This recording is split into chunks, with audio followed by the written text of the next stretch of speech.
This is In the Loop. I'm Christian Bryant. Seeing as though this is a late night news show, I really wanted to lean in with, cigar smoke, a little nightcap, and bebop era jazz playing in the background, but higher ups weren't having it, so y'all get this instead. Today's the day we celebrate those who served in our armed forces, but some veterans are fighting a new battle. They're trying to get back into the US after being deported. We'll tell you more about their struggle. And when you think of good wine, where does it come from? Would you say the Midwest? Yeah, that region probably isn't top of mind for some wine lovers, but wine makers in Wisconsin want to change that.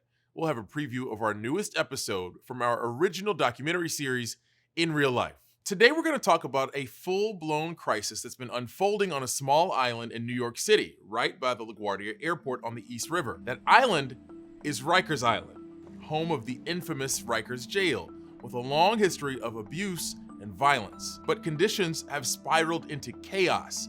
10 incarcerated people have died this year at Rikers alone, with 14 total across city jails. This year, incidents of self-harm in New York jails have reached their highest point in 5 years, climbing to nearly 550. And half of the deaths at Rikers have been suicides. Literally, a state legislator described as hell on earth, a hellhole. Some photos obtained by the New York Post recently made the rounds on the internet. They showed massive overcrowding, even in a pandemic, like one cell with 26 people seen sleeping on filthy floors. And worth noting here, most of these people haven't even been to trial yet, meaning they're still presumed innocent, but they can wait many weeks, months, sometimes even years in cells like these. These photos are the culmination of a crisis in prison conditions that's actually been years in the making, and that the pandemic has made much worse.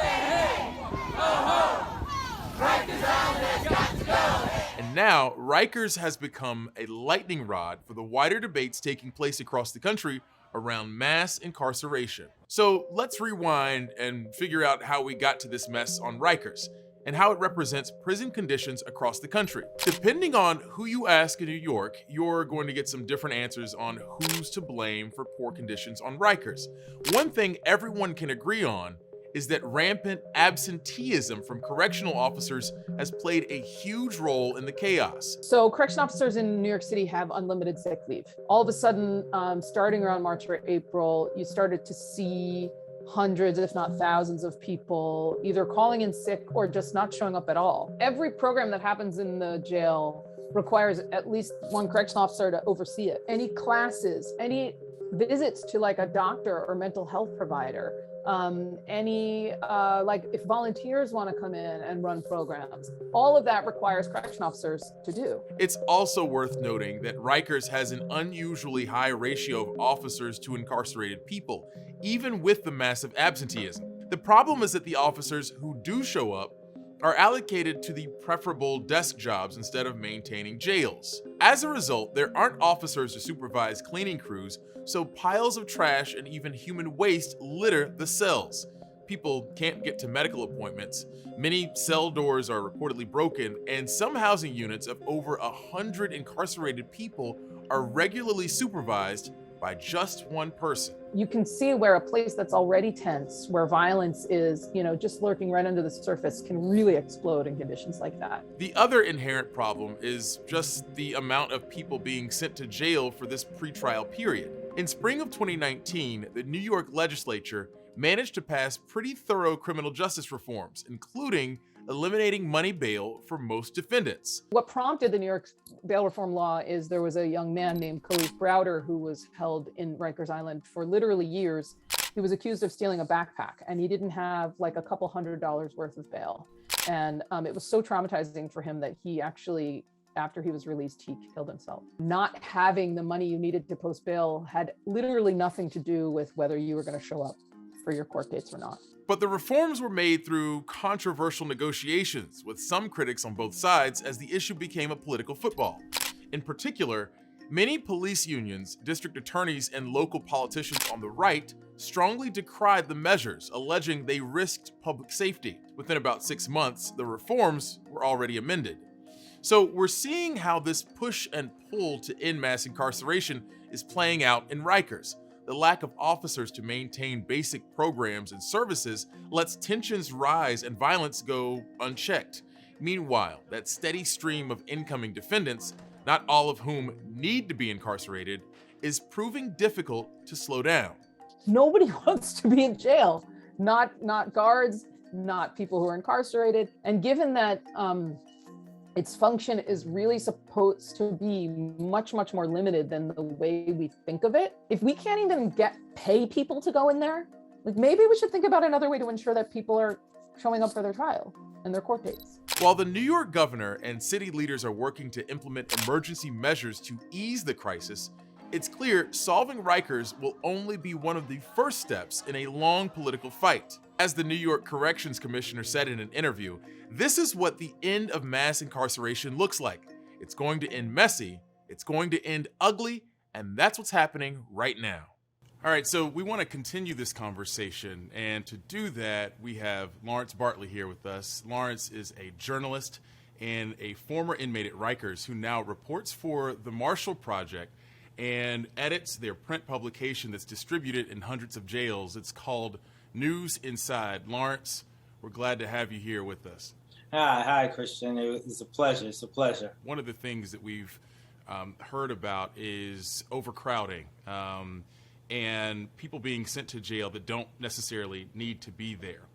How might media narratives affect the way we think about jail and how many people are actually sent there?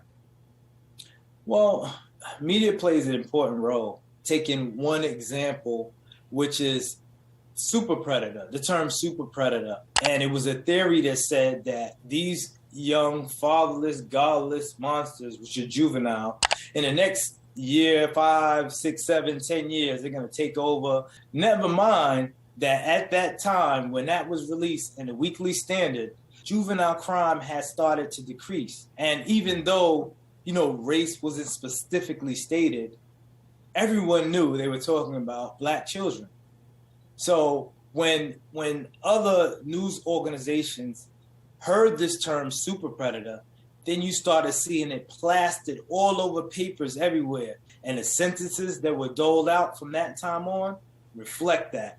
There's still people who are arrested as juvenile today who were arrested as juveniles in 1994 or soon thereafter. They're still incarcerated today because of that. I'm thinking about the minor offenses that that people will commit, like nonviolent parole violations. The U.S. locks up more people per capita than any other nation. I mean, why do you think it's so easy to incarcerate people here in the United States? And what can we do to change that? Sure. I'm glad you brought up, parole violations and probation violations. You go see a person who was responsible for holding parole revocation hearings, and that can take sometimes 30, 40, 50, 60 days for that to happen.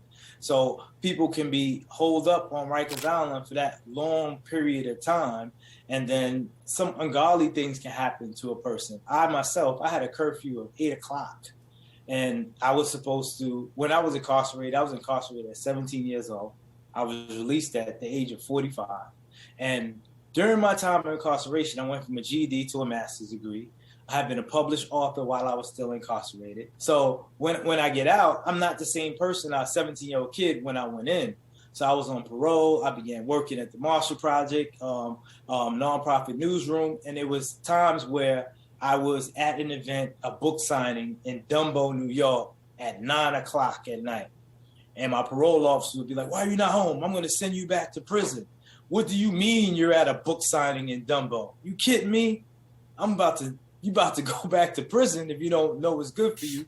So those are the type of things that I had to deal with. And that's just an example of what many people on parole or probation have to deal with across the country that can contribute to mass incarceration. Yeah, I mean, what else does that say in terms of like prioritizing, let's say like a curfew an 8 o'clock curfew for a grown man who's also, a published author? What does that say about mass incarceration or the priorities of law enforcement and this system? Well, I don't want to speak for the system, because there's a lot that goes into it. So I don't want to paint them with the same broad brush as they may paint other people like us.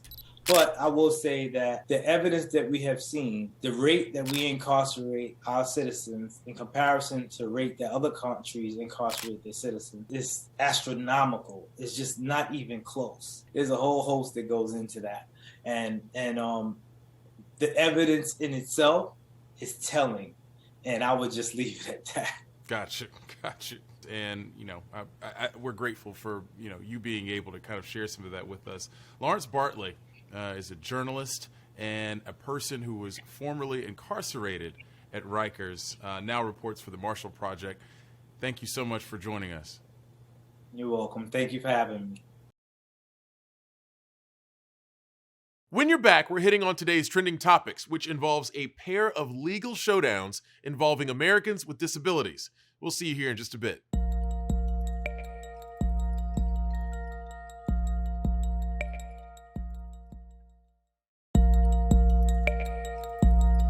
Welcome back, gang. Trending topics are good for many things, like itsy-bitsy heart attacks when you see Betty White's name circulating. She's fine, but if you pay close attention to the non-frivolous stuff, you could learn a little something. Here's what's trending on social media.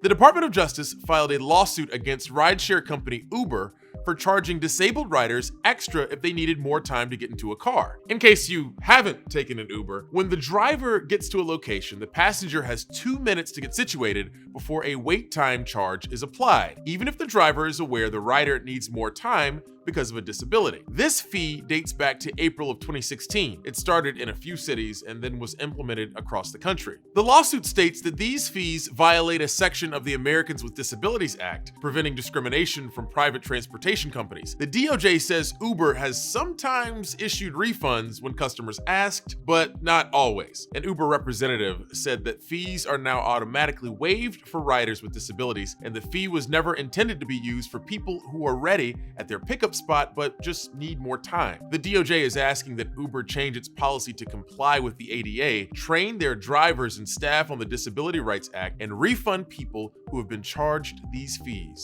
And the ADA continues to make headlines this week as a federal judge overturned Texas Governor Greg Abbott's ban on mask mandates, saying it violated the Disability Rights Act. The judge's ruling sided with Disability Rights Texas, an advocacy group that filed a lawsuit against the state and other top officials. The group said the ban on mask mandates put students with disabilities at greater risk. Let's break that down just a little bit. The plaintiffs in this case are all school children under the age of 12 with underlying medical conditions that make them more susceptible to severe illness from COVID. Those conditions range from Down syndrome to asthma, chronic lung and heart conditions, and cerebral palsy. At the time the lawsuit was filed, none of the children were eligible to get a COVID-19 vaccine. This decision could have ripple effects for a handful of other states across the country with similar mask mandate bans as school districts grapple with how exactly to keep kids safe during this point in the pandemic.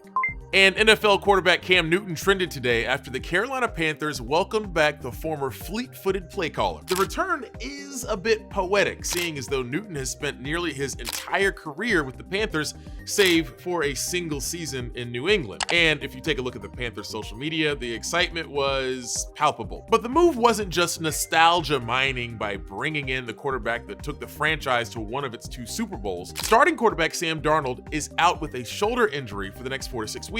At 4 wins and 5 losses, the Panthers aren't completely out of the playoffs picture, but they'll need somebody who knows what they're doing to get them there. The Panthers signed Newton to a 1-year contract worth $10 million for the rest of the year, which includes a guaranteed $4.5 million and a $1.5 million roster bonus.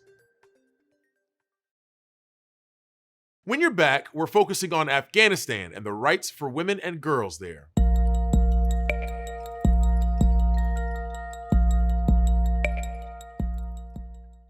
Why do we have bureaus in Missoula, Nashville, and Tulsa?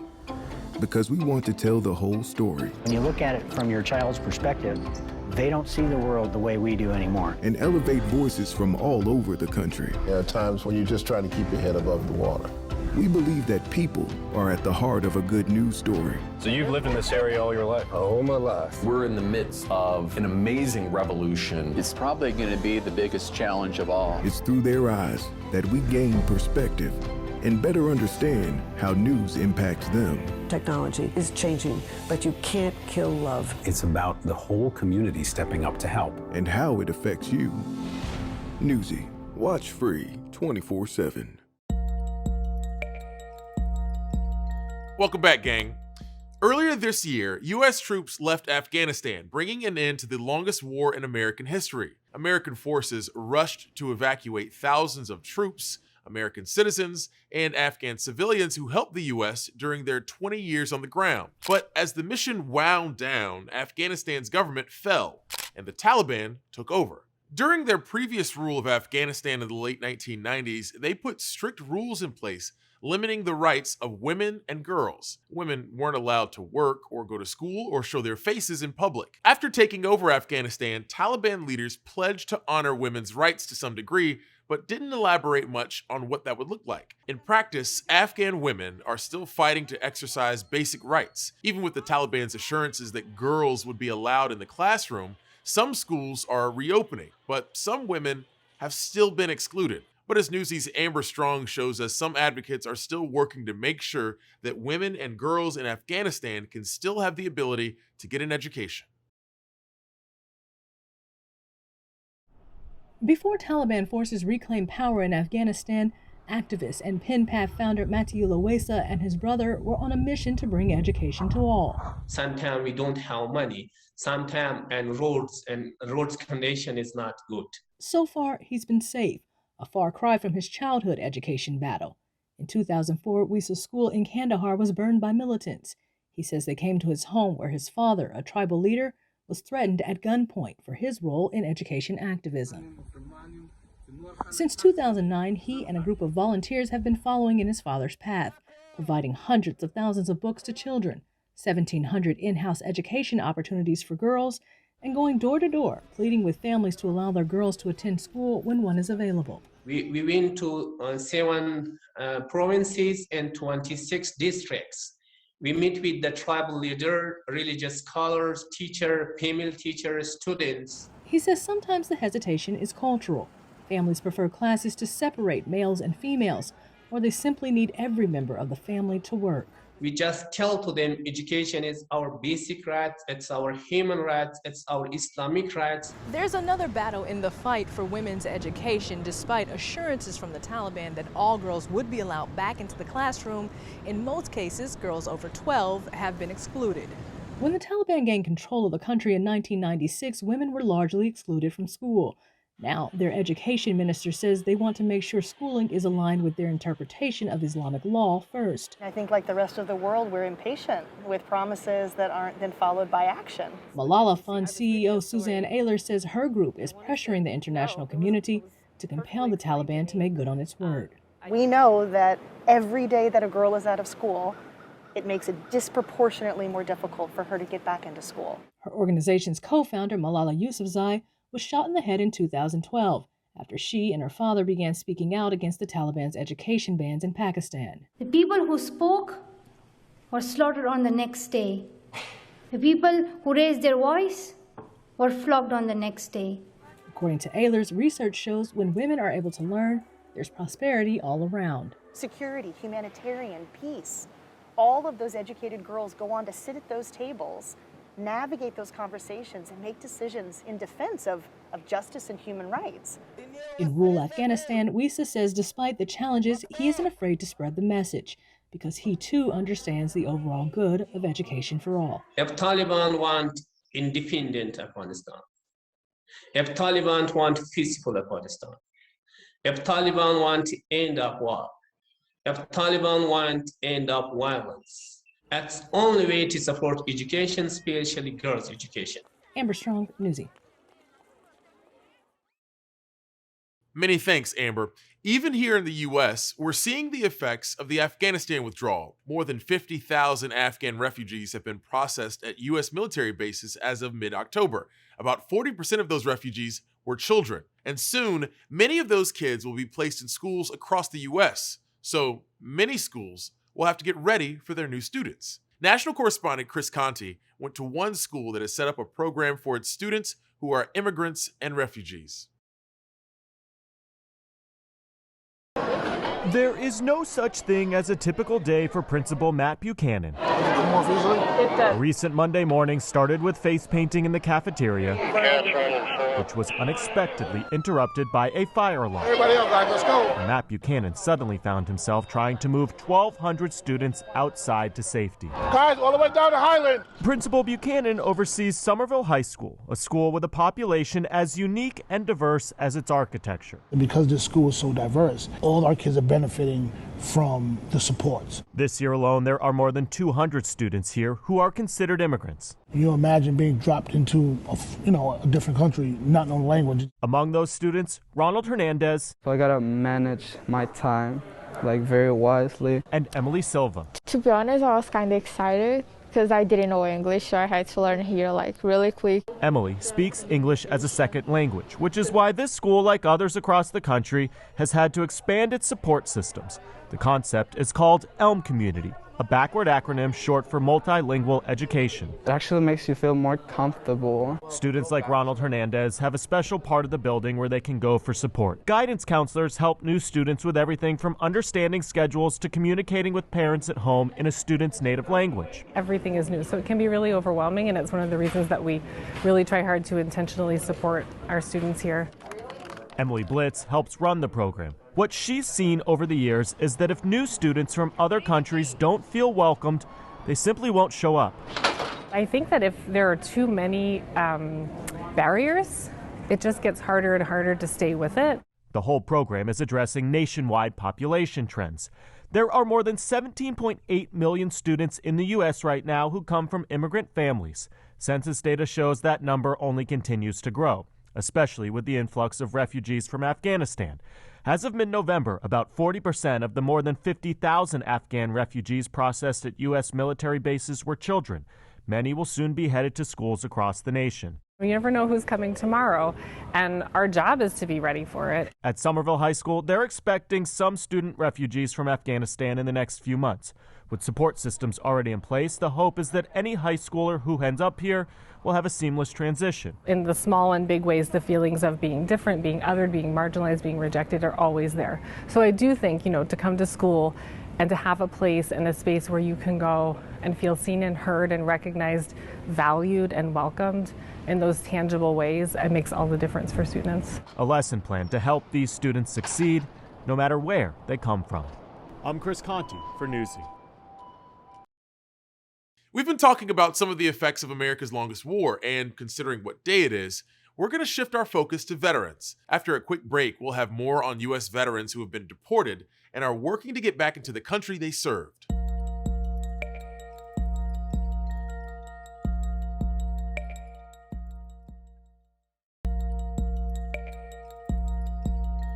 Welcome back to In the Loop. A note here in honor of Veterans Day. Right now, there are an estimated 19 million veterans in the U.S., and I would be remiss if I didn't shout y'all out and thank you for your service. But many of those veterans aren't actually U.S. citizens and aren't extended the rights of a U.S. citizen. For some of those veterans, that changed Thursday. U.S. Citizenship and Immigration Services held naturalization ceremonies for more than 4,400 former and current military members who up to now weren't even citizens in the country they fought for. But then there's a whole other group of non-citizen veterans who have a tougher path to citizenship. That's because they were deported after committing what's called an aggravated felony. What counts as an aggravated or very serious felony has shifted over the years. In 1996, the US government significantly expanded their definition. A list from the Immigrant Legal Resource Center includes more than 30 crimes. It's created a complicated situation for veterans who served the US but who lost their right to citizenship. National correspondent Ben Shamiso went to talk to some of these deported vets about their experience. Ben joins us now from the US-Mexico border. Hi, Christian. Dozens of U.S. military veterans live right here in Juarez, Mexico, and they can see the U.S. every day, but they can't go. They've been banished from the country they served, the country they grew up in, and the country where their families live. But now they're fighting back. Detachment. Attention! Present arms. These U.S. veterans put their lives on the line for the United States. Now they are banished from the country they served, living in exile in Juarez, Mexico, just across the border. The US government expelled them after they committed felonies. Deported and separated from loved ones, they rely on one another to survive. Parade rest. Ivan Ocon leads the exiled community. At ease. Love you guys. As the director of the Veterans Support House, he works day and night to assist his brothers and sisters in arms. Yeah, like I said, it's pretty, all this is basic. Making sure they receive the benefits they're owed as veterans. Get back at me and then we'll fill it out. What's up, Joe? Ocon's home in Juarez is a living museum of his time in the U.S. Army. 3 Army Commendation Medals, 3 Army Achievement Medals. The 44-year-old served for nearly 7 years, including a deployment to Jordan during the Iraq War. I was a very high-speed soldier, you know what I mean? I wasn't scared. While other soldiers were jumping over a wall and stepping around the mud, I was diving into the mud and crawling through it, and you know, that was me. I was a soldier, you know. Also covering Ocon's walls are photos of his daughter in the US. He hasn't seen her in 15 years. What it feels like to be so close yet so far. Like, this is the darkness and that's the light. Ocon was born here in Juarez but moved to the US with a green card when he was only 7. He grew up in Las Cruces, New Mexico, feeling as American as any other kid. It just felt like home, like that's where the home is at, where my family was at. When he turned 18, he decided to give back to his adoptive country. I will defend and still die for this country if I have to. 2 decades later, the US deported him to Mexico after he served 9 years in prison for aiding and abetting an armed kidnapping. Ocon says he wasn't a participant, but was aware of his brother's action in the crime and failed to report it. I should have stopped him, but I mean, there's nothing I could do, you know? It's too late for that. Right here, this is my original uniform from basic training. The US has been deporting green card veterans convicted of certain crimes for decades. For Ocon and every other exiled vet, deportation would have been entirely prevented had they become citizens during their military service. But misinformation and red tape often get in the way. A lot of veterans commit mistakes, do crimes, and guess what? They're citizens. They go back right into the world with their families.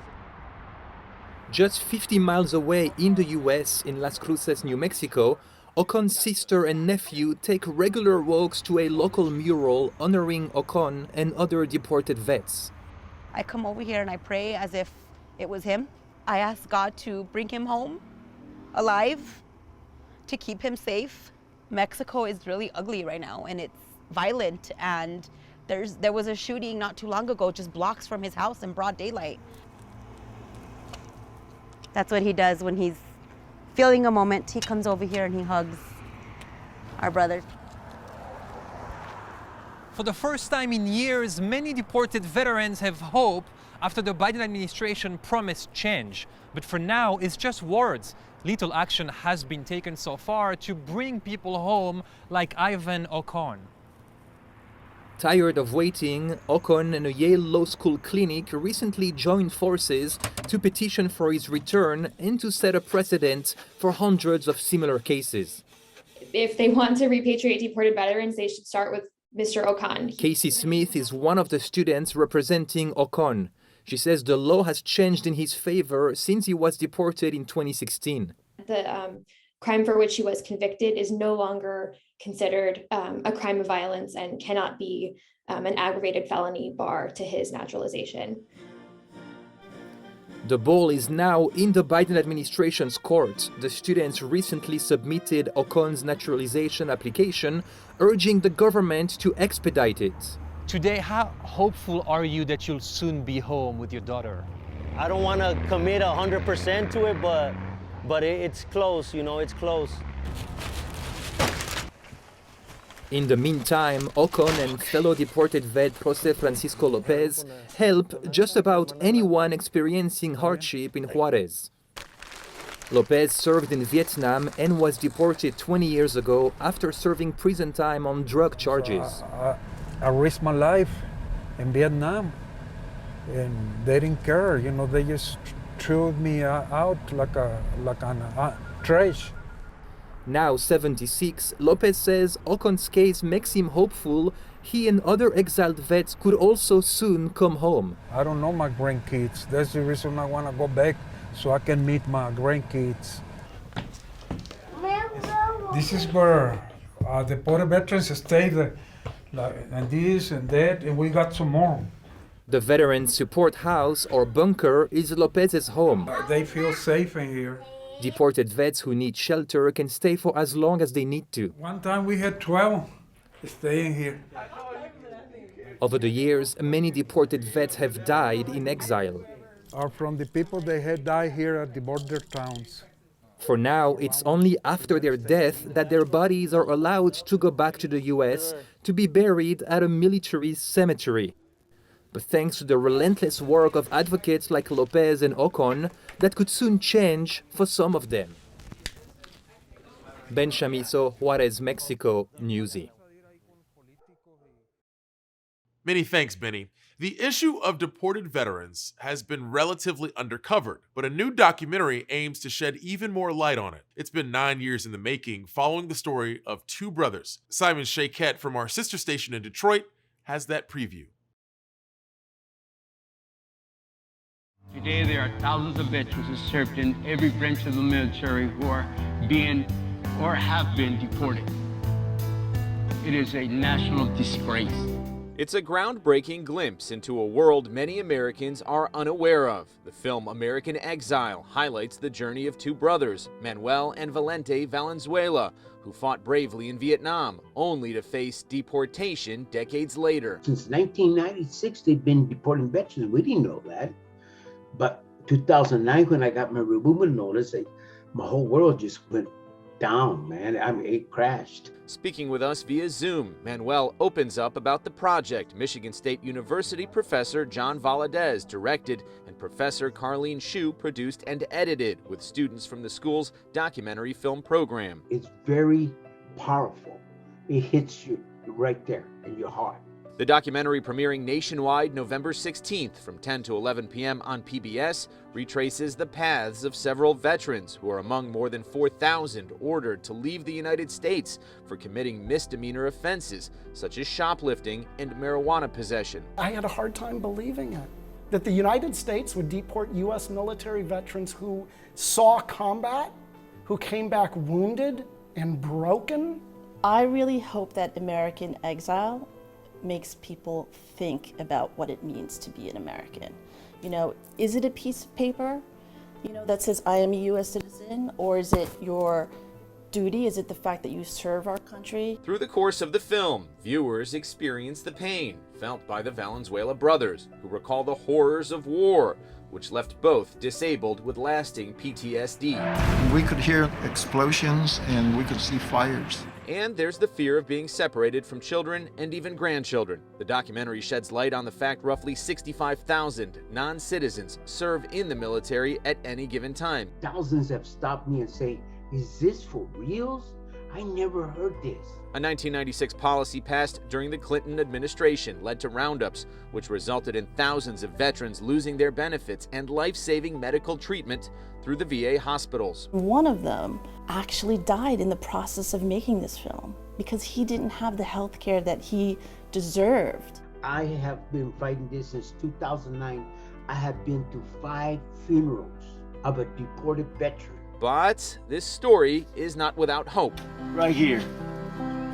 Disabled veteran, that's me. Manuel's crusade across America in his custom camper has inspired real change. On July 2nd of this year, President Biden halted unjust veteran deportations and allowed deported vets and their families to return home, affording thousands the resources and support they once lost. We owe them everything because they allow us to live our lives. Expected to reach a primetime audience of 7 million people on PBS, American Exile is already making history. This has never happened in the history of Michigan State University. In fact, it's never happened with any Big Ten university ever. The calling to leave no one behind continues driving Manuel to bring back remaining veterans deported to Mexico and other Latin American countries. In East Lansing, Simon Shaquette, 7 Action News. 7 p.m. through WKAR at Michigan State University. Up next, we're giving you another reason to watch Newsy. I'm the first reason, of course. We're giving you a sneak peek of this weekend's all-new episode of Newsy's In Real Life series.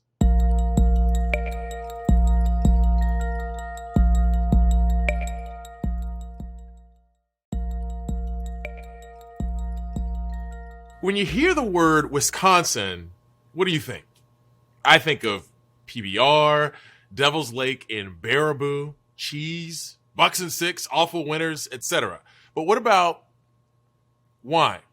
Climate change is shifting where grapes can grow, and with increasing temperatures out west, wine country could be moving to the Midwest, which is the focus of our upcoming episode of In Real Life. Here's a preview. Portions of Wisconsin are on the Earth's 44th parallel, and they got fancy European cousins they love telling you about. Wine regions like Tuscany and Bordeaux grow on the same vine, we'll say. The geography pairs well with the region in its hot and wet phase of climate change. Wisconsin's average temps are on the rise, projected to get warmer, and precipitation is up 15% since 1950. Now, grapes love a long summer and rainy winter, meaning our changing climate is making conditions ripe for a little bit of France to pop up in Fredonia.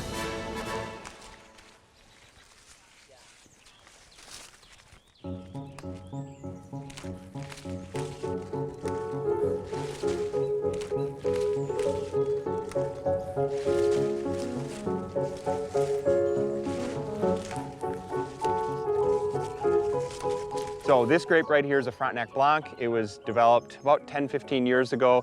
And you can see how these clusters here are readily exposed to the sunlight. We don't want it shaded by a lot of leaves here. You know, we'll go through here and we'll pull these leaves so that we get that constant sunlight that is hitting the fruit zone, we call it, to get airflow through there, and you can see that.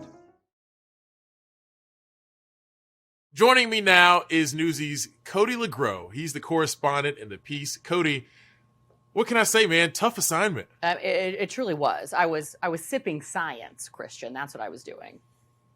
All right. So here's my question.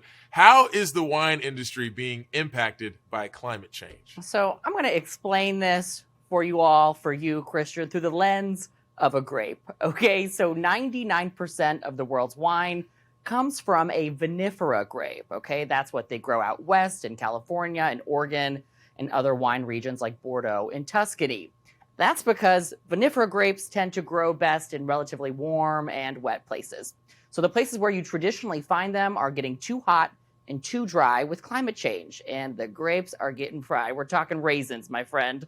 So that's why Wisconsin is doing something interesting. They're a part of this movement to make hybrid grapes that withstand more weather extremes. And it has many people locally believing that as the climate shifts and wine country could be shifting to the Midwest. And so the wines they're making, say a Marquette or a Petite Pearl, will one day be as popular as a Merlot or Pinot Noir. That's the hope. Marquette or Petite Pearl. I'm trying to figure out how to sell my wife on this kind of wine. I mean, so really, wine as good as a Pinot from Wisconsin. The biggest question here, how did it taste, man? I know. Be honest, how did it taste? I know. So I walked in with the same skepticism. Okay, I'm a child of the Midwest, and stereotypically these Midwestern wines are like cavity sweet, super fruity. They're like Riverboat Red. Honey, don't. I still got that stocked in the fridge. Shout out to Les Bourgeois Winery in Columbia, Missouri. But these hybrid grapes are a little different, okay? And that's part of the challenge these people in Wisconsin are facing. They are rebranding this preconceived notion that we have about what Wisconsin is and what wine from the Midwest is. So it's its own new thing.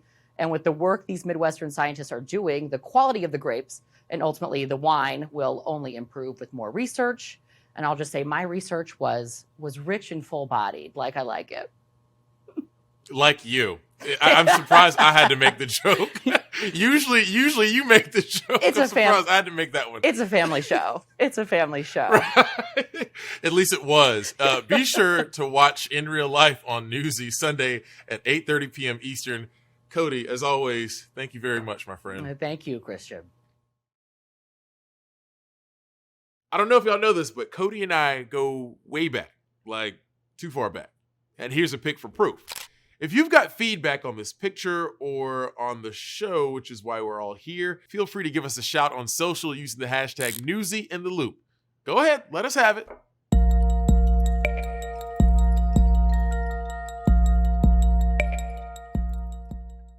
Newsy Tonight is changing the conversation. Incredible footage coming in live right now. Away from opinions and arguments. Tell our viewers how people there are preparing for the next extreme weather event. Primetime news focused on facts.